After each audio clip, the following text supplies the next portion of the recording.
Hi everyone, my name's Adam, and today I'm going to be talking about the emotional withdrawal, physical withdrawal, to expect when you quit smoking and stop with nicotine altogether. I will go on about how to best handle them mentally and physically, and then I will move on to talk about the physical changes that happened to me starting from a week in to a year and a half later.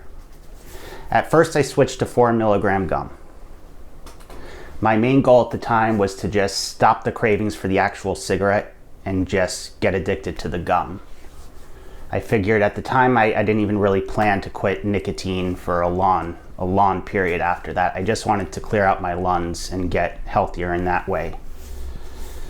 At first, I switched to the 4 milligram gum, and I just took it as much as I physically desired or wanted. Then the first 3 weeks were not easy. They were really difficult. I had this extreme tightness in my chest and this pain that made it really hard to breathe at times. This is not normal, as I found out later. But what I did find out was that if I drank a lot of hot water with lemon, and I mean a lot, it really helped and I could breathe much better. Now, me going through this was a sign that I actually have asthma, which I never knew I had asthma. So your lungs have cilia in them. I believe that's how you pronounce it. Excuse me if I'm wrong. And what they do, their function is to clean out your lungs. And when you're an everyday smoker, they're inactive. And when I stopped smoking, they started to become active again, and it caused an asthma flare-up in me for those 3 weeks that was pretty unbearable.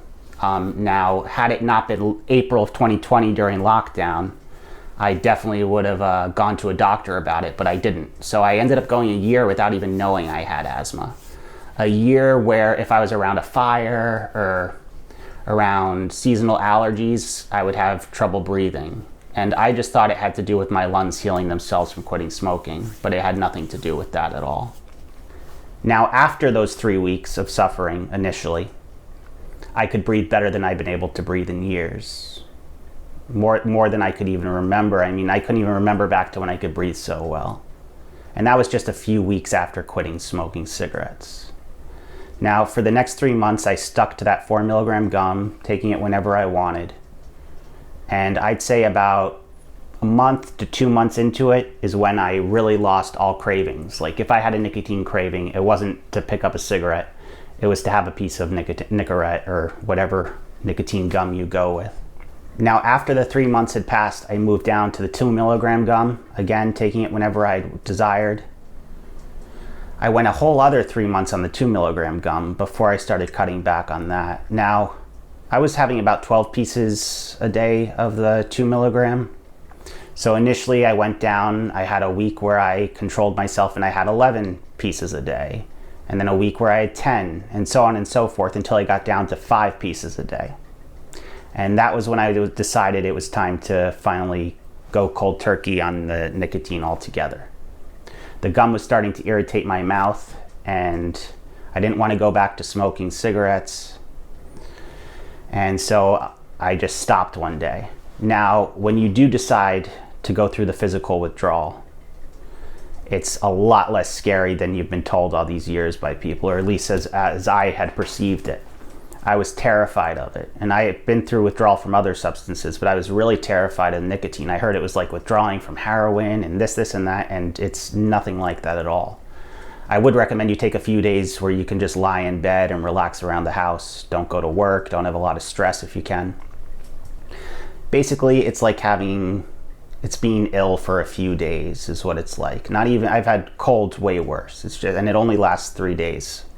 So the first 3 days I experienced grogginess, mental fog, and just feeling really strange and out of it, not being able to like finish a sentence. My brain just felt a little interesting. Sometimes it felt pretty great actually. Sometimes it was a little euphoric, the withdrawal actually.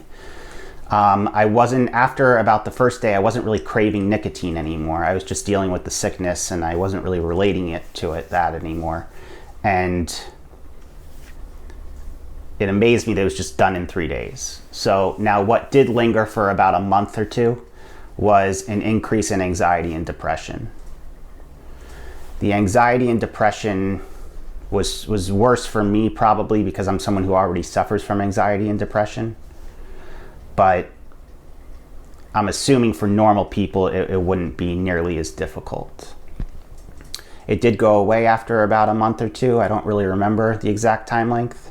And when it went away, I had more stamina and energy than I've had in years. I used to walk half a mile and just be tired and out of breath. And this was even after I had not smoked physical cigarettes for many months. It was when I got rid of the actual nicotine in my system that all of a sudden I had all this stamina, which I thought it was just the actual smoke that was causing that. But no, the actual nicotine definitely slowed me down. All of a sudden I was walking 3-4 miles a day and wanting to walk more and just having more and more energy and stamina. It was really incredible how that changed. Now, one of the biggest withdrawal symptoms that lasted about 3 months was constipation. And I mean the worst constipation you can imagine. Now, I did deal with it. I took Metamucil every day, just the normal dose. Don't go crazy on that because it can actually make things worse for you. I would take a laxative every 2 to 3 days, and I would just drink a lot of water and eat a lot of fiber. And that's how I made it through those 3 months. After those 3 months, everything worked themselves out. But that was the biggest thing. The withdrawals were very minimal for me. The physical craving for a cigarette was very minimal for me because I was craving gum, which I could chew other brands of gum that weren't nicotine. So I still had that oral fixation taken care of. Now, one of the biggest things people complain about or worry about is that they're going to gain weight when they quit smoking. I gained weight mostly from bloating those first few months. I gained about 5 pounds, which about a month after the constipation went away, I was back to my weight that I had been when I was smoking. I think a lot of people eat too much food because they're craving that oral fixation for the cigarette itself. Whereas how I became addicted to the gum, I could just reach for a piece of gum and instead of food, so I never really had that issue. That's pretty much my story of quitting smoking and nicotine altogether. I hope it was helpful to you. If it was, please like, comment, subscribe, and I'll be making more videos on addiction. Thank you so much for watching.